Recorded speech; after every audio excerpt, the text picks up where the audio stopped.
10 days in Europe, just the two of us, finally away from work, noise, and the monotony of routine. We'd planned it for years. Our itinerary was packed: museums, castles, river cruises, lazy mornings in cafes.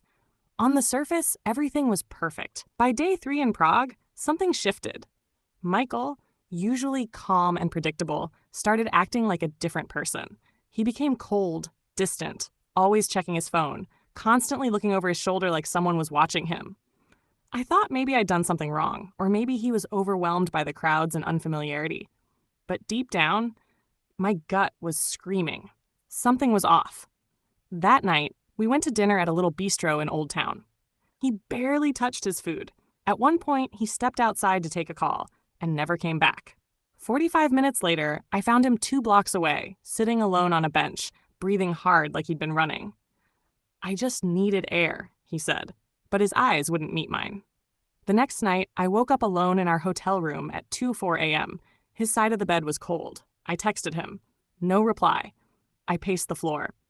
When he finally returned at 3:17 a.m., he reeked of sweat and adrenaline, his shirt inside out. "Went for a walk," he muttered. Bullshit. The next morning, while he showered, I checked his phone. Locked. Different passcode. That was new. I decided to follow him. I waited until he said he was going for coffee, then slipped out a few minutes after him. He didn't go to a cafe.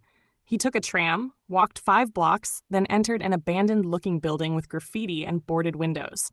I waited 10 minutes, heart thudding, then crept in after him. I didn't expect what I saw.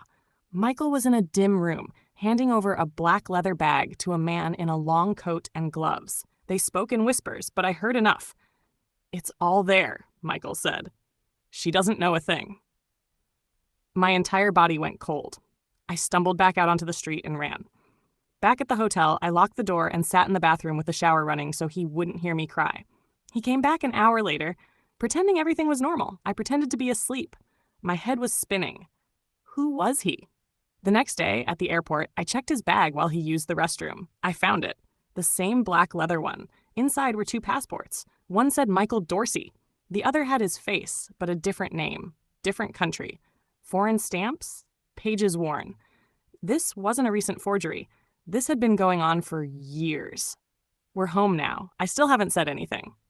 I act normal, cook dinner, laugh at his jokes, but I sleep with one eye open. I don't know who I married, but I know I'm not safe anymore. And the worst part?